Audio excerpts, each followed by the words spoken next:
Magdalena, bajo las sombras de un bayandel. Como mi madre fue negra esclava, también la marca yo la llevé.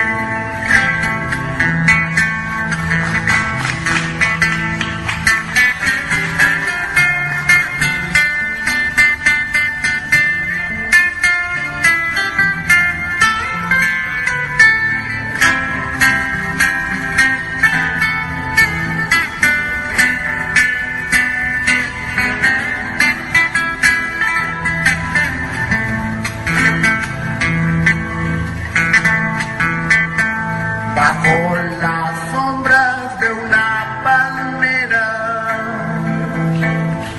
voy a ocultarme del ardiente sol. Látigo fiero cae a mi espalda y me recuerda que es la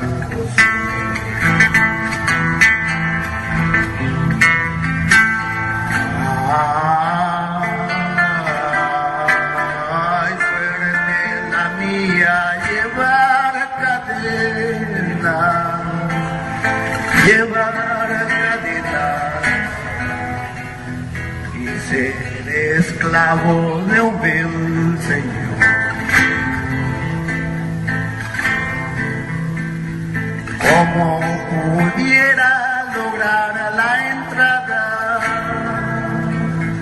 para vengarme de mi señor? Como yo viera su cara irada, le arrancaría su corazón.